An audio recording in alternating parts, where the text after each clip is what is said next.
Bonjour à tous et à toutes, j'espère que vous allez bien, vous, votre foyer, votre famille, et j'espère que ce temps de confinement est pour chacun d'entre nous l'occasion de nous rapprocher toujours plus du Seigneur Jésus, l'occasion de tourner nos regards vers lui, l'occasion de tourner aussi, de plonger nos regards dans la parole qu'il nous a laissée, et l'occasion de le prier, d'intercéder pour notre nation, pour notre pays, pour ce monde en perdition. Il en a tellement besoin. Oui, le monde a besoin, notre pays a besoin, notre entourage a besoin de disciples de Jésus-Christ, d'enfants de Dieu qui prient, qui intercèdent en la faveur du peuple et du pays. J'aimerais partager avec vous ce passage dans Jean 14, au verset 1 à 3.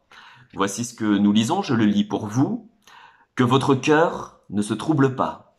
Croyez en Dieu et croyez en moi, a dit Jésus. Il y a plusieurs demeures dans la maison de mon Père. Si cela n'était pas, je vous l'aurais dit. Je vais vous préparer une place, et lorsque je m'en serai allé, et que je vous aurai préparé une place, je reviendrai, et je vous prendrai avec moi, afin que là où je suis, a dit Jésus, vous y soyez aussi. Amen. Amen. Amen. Je reviendrai, a dit Jésus.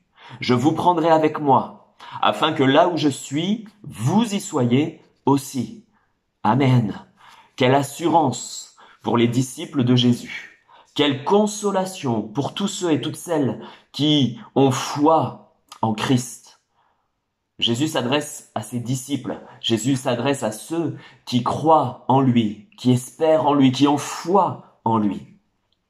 Ce matin, mon propos n'est pas de détailler le retour de Jésus. Nous savons que Jésus va revenir nous chercher. La Bible est claire à ce sujet. Jésus l'a dit, je reviendrai et je vous prendrai avec moi, afin que là où je suis, vous y soyez aussi. Jésus a promis de revenir chercher ceux qui lui appartiennent. Alléluia!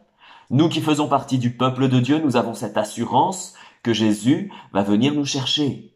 Vous qui peut-être entendez ce message mais n'avez pas encore expérimenté la grâce de Dieu, n'avez pas encore confié votre vie à Jésus, il est plus que temps de mettre votre vie pour le Christ, celui qui a donné sa vie pour pardonner vos péchés. Ayez foi en Jésus. La Bible déclare qu'il n'y a qu'un seul médiateur entre Dieu et les hommes, c'est Jésus-Christ qui est venu sur la terre, donner sa vie sur la croix pour pardonner le péché de quiconque croit en lui. Oui, Dieu a tellement aimé le monde, Dieu nous a tellement aimé, Dieu t'a tellement aimé toi, qu'il a donné Jésus-Christ, son Fils unique, afin que quiconque croit en lui ne périsse pas, mais qu'il ait la vie éternelle. C'est vrai que la Bible parle et dévoile certaines étapes qui vont se produire lorsque Jésus va revenir. Et ce matin, je ne voudrais pas partager avec vous ces différentes étapes, ce que la Bible révèle sur le retour de Christ, mais j'aimerais méditer ce qui va se passer avant. J'aimerais ce matin méditer avec vous sur les signes annonciateurs du retour de Jésus-Christ. C'est d'ailleurs le titre de ce message, de cette méditation, les signes annonciateurs du retour de Jésus-Christ. Jésus nous a prévenus. Personne ne sait ni le jour ni l'heure de son retour. D'ailleurs, si quelqu'un vous annonce une date, ne le croyez pas.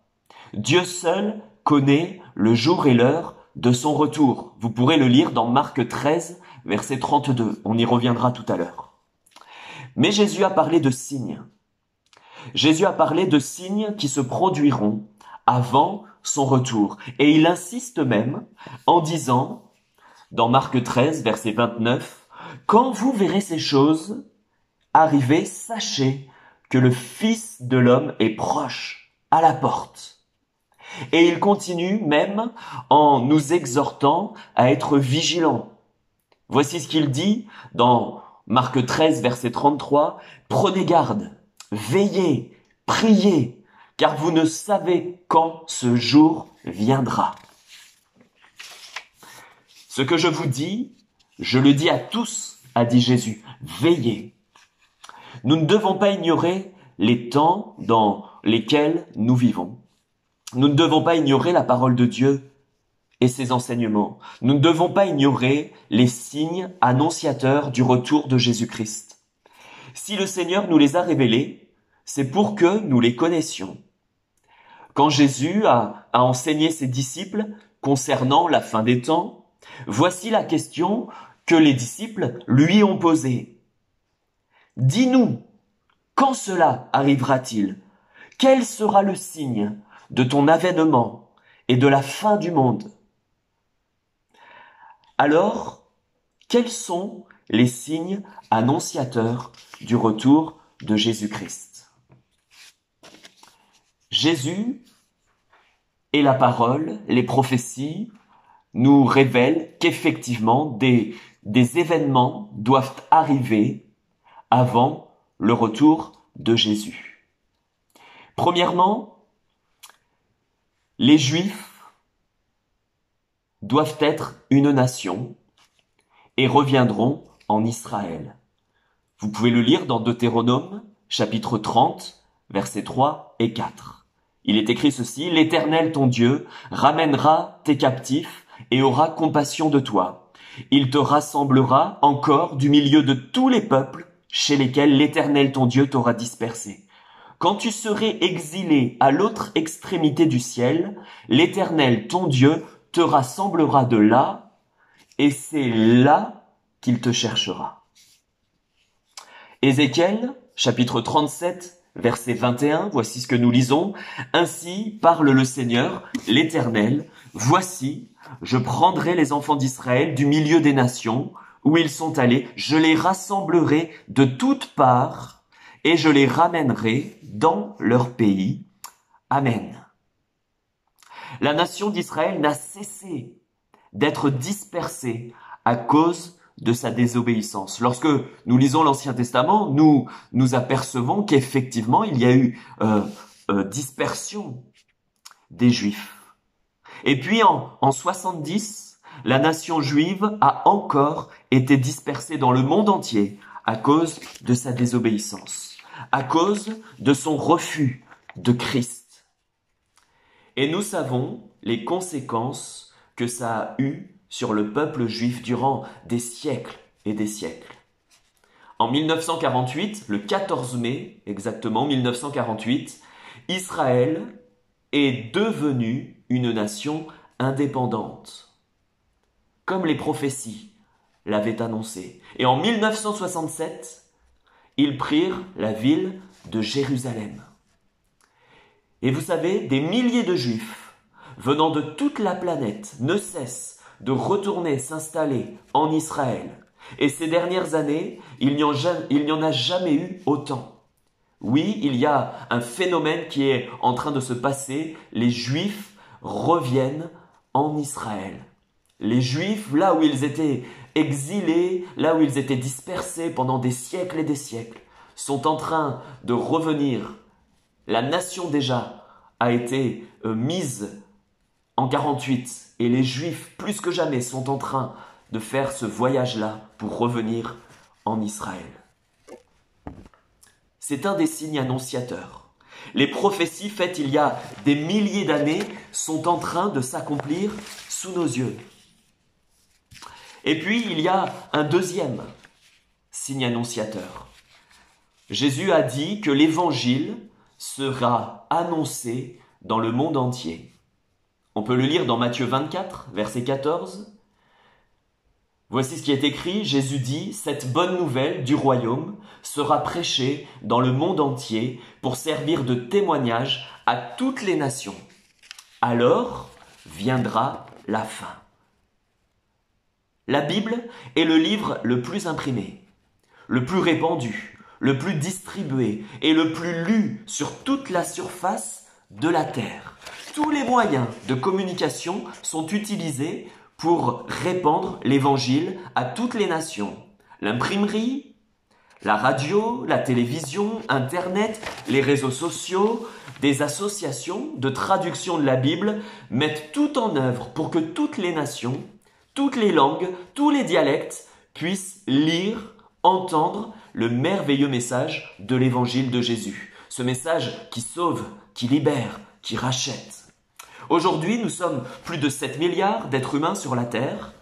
On est à peu près à 5,6 milliards d'êtres humains qui possèdent la Bible entière traduite dans sa langue. Plusieurs milliards de personnes ont une partie de la Bible dans sa langue.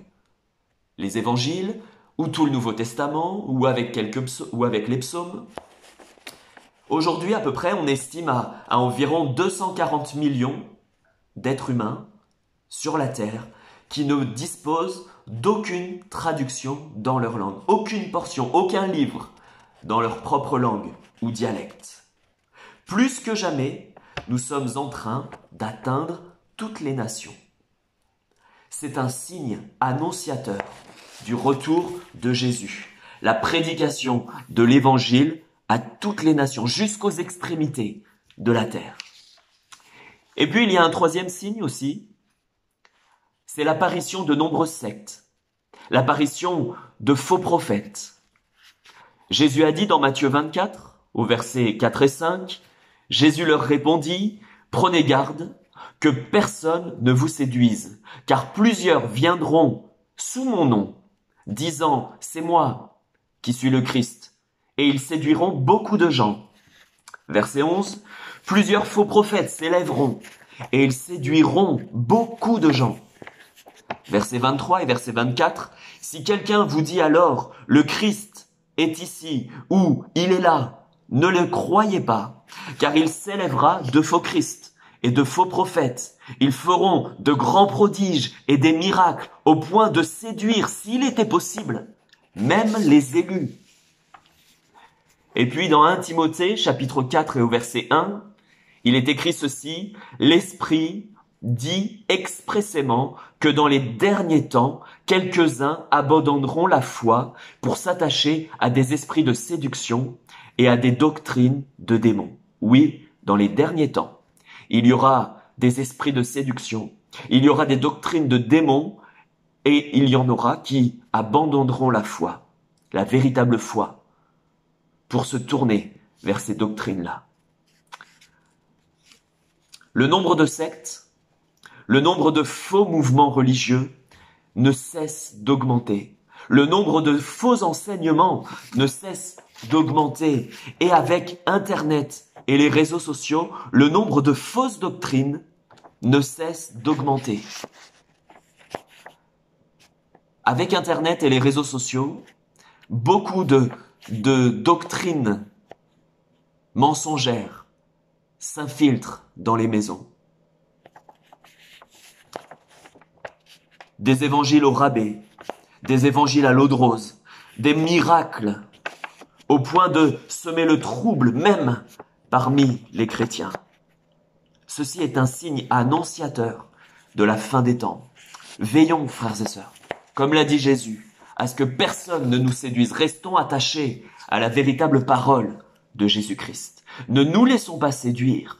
N'écoutons pas n'importe quoi. Et même dans ces temps où nous sommes confinés, n'allons pas chercher tout et n'importe quoi pour assouvir notre soif.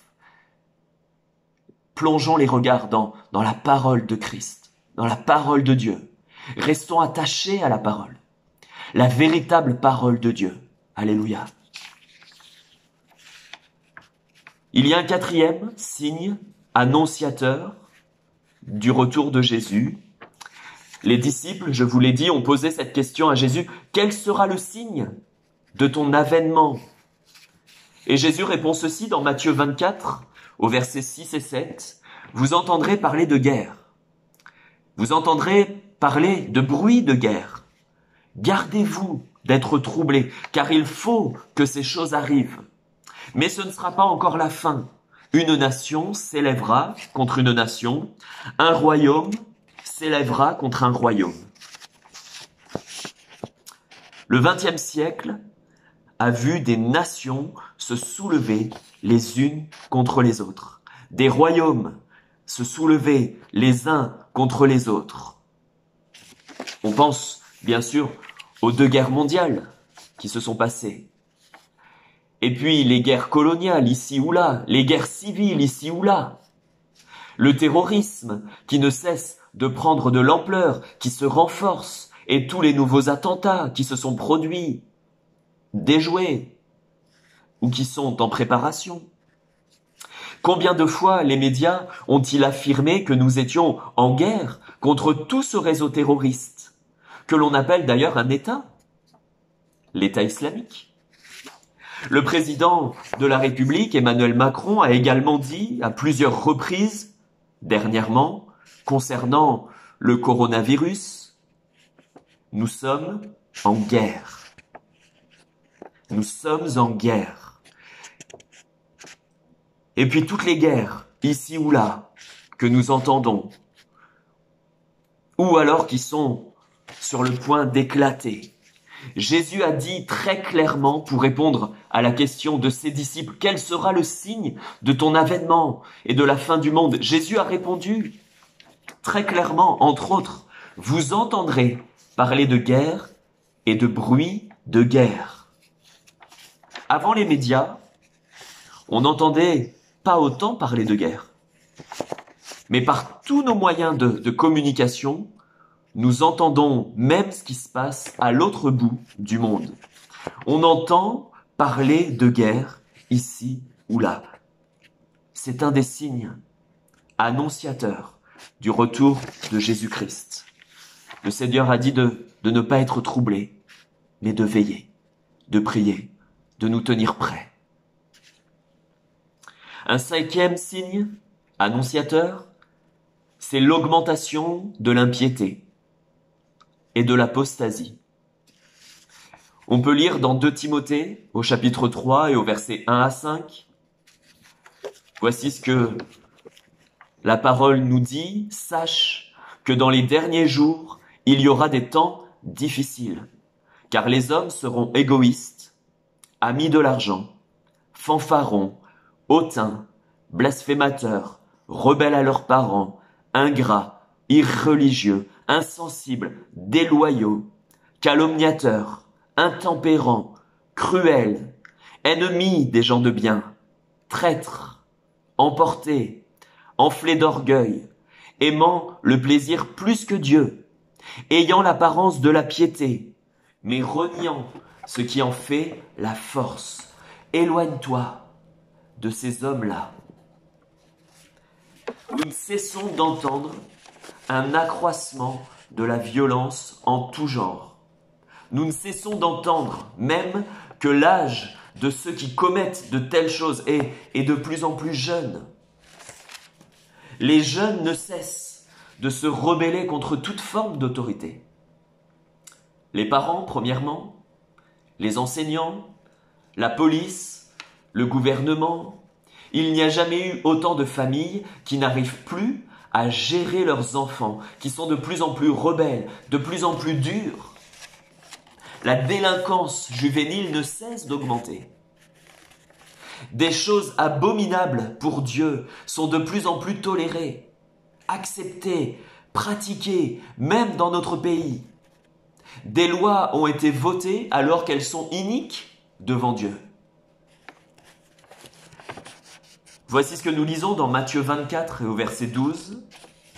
C'est Jésus toujours qui parle de ces temps de la fin, avant son retour, et il dit « Parce que l'iniquité se sera accrue, l'amour du plus grand nombre se refroidira. » Et puis nous lisons dans Marc 13, au verset 35 et 36, toujours dans ce contexte-là de la fin des temps, Jésus dit ceci, « Veillez donc, car vous ne savez quand le maître viendra, le maître de la maison, ou le soir, ou au milieu de la nuit, ou au chant du coq, ou le matin.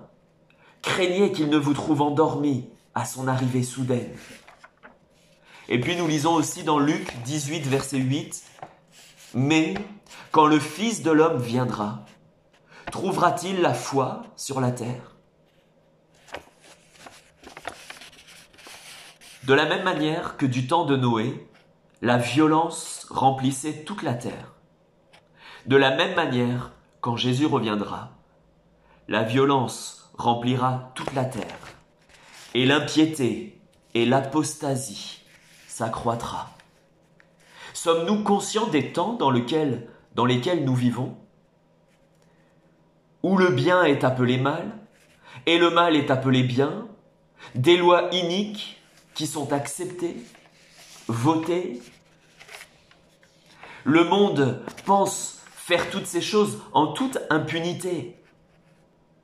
Combien cherchent à voiler le message de l'Évangile, à mettre en lumière leurs abominations?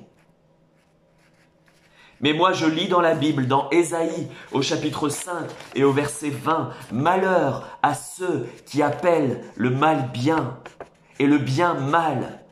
Malheur à ceux qui changent les ténèbres en lumière et la lumière en ténèbres. Malheur à ceux qui changent l'amertume en douceur et la douceur en amertume. » Oui, l'abandon de la foi par le plus grand nombre, c'est l'un des signes annonciateurs du retour de Jésus. Oui, l'augmentation de la violence, l'augmentation de la haine, l'augmentation de la rébellion, l'augmentation de l'impudicité, c'est l'un des signes annonciateurs du retour de Jésus. Sixièmement, quel sera le signe de ton avènement, Seigneur? Jésus dit ceci dans Luc au verset 21 et au chapitre 21 et au verset 11. Voici ce qu'il répond, c'est Jésus qui parle.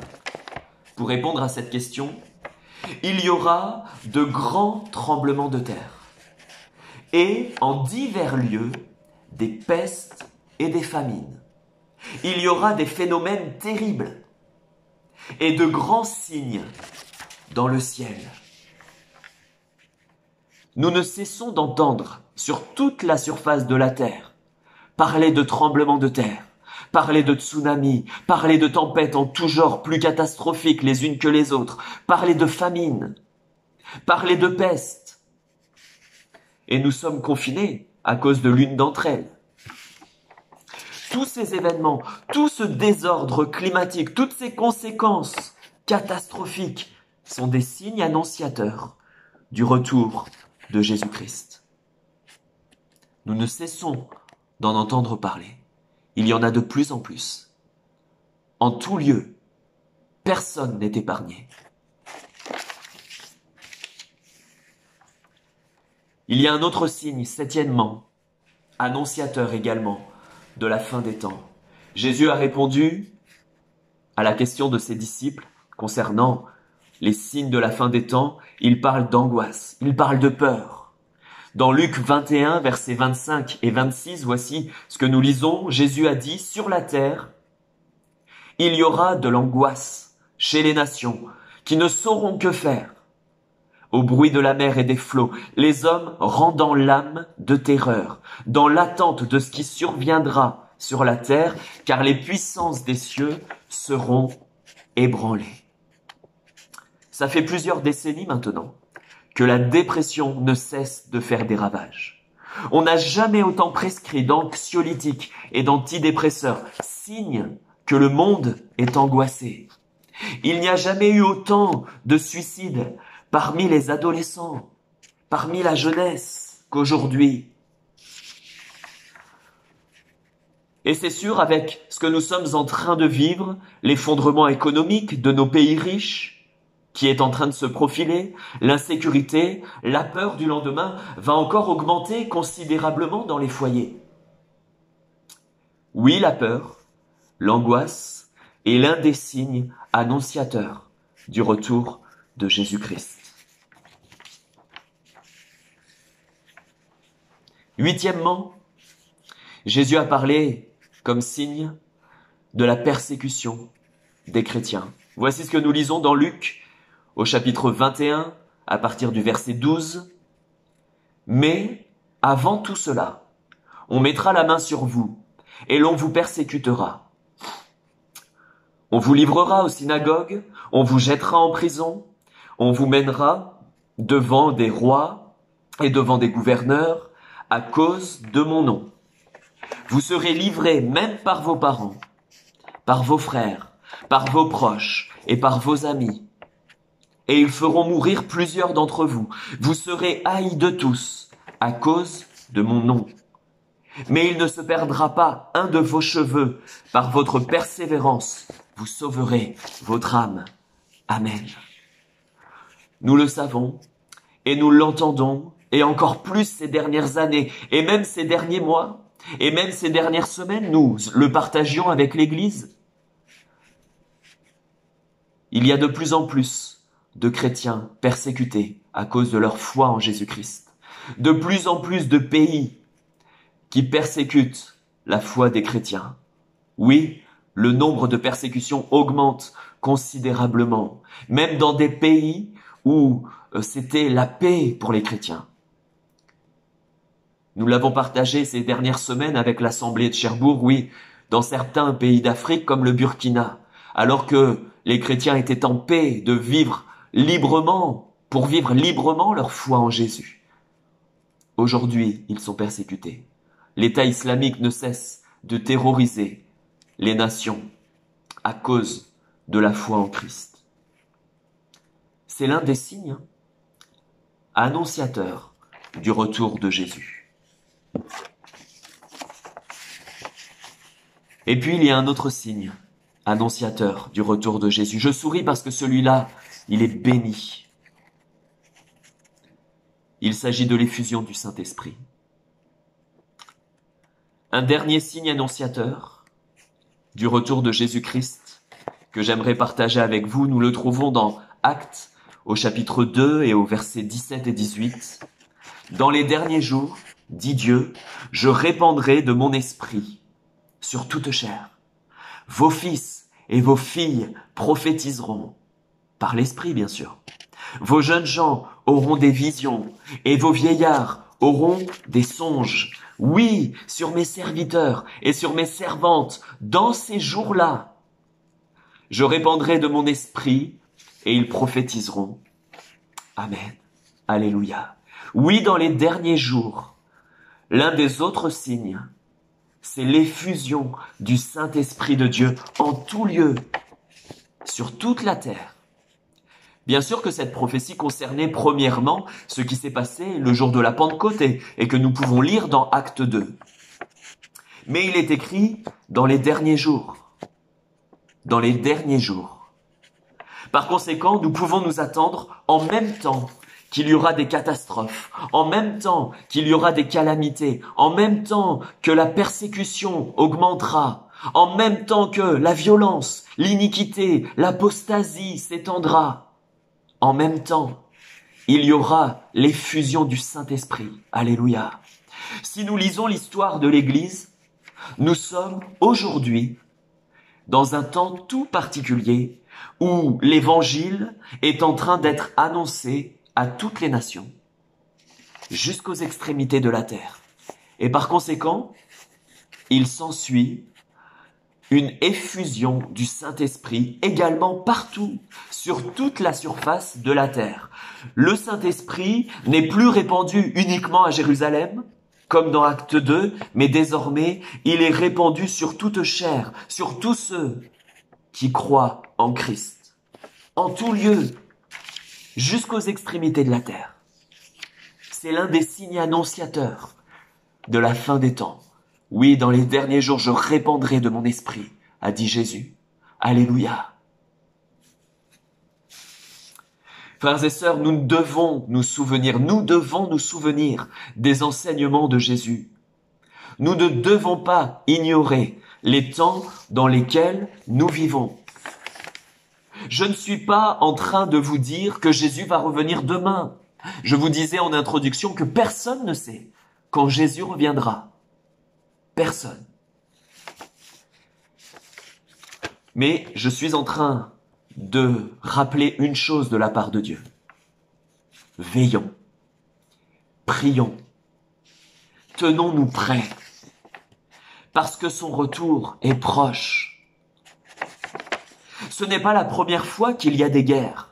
Ce n'est pas la première fois qu'il y a des famines. Ce n'est pas la première fois qu'il y a de la persécution. Ce n'est pas la première fois qu'il y a des tremblements de terre. Ce n'est pas la première fois qu'il y a des pestes.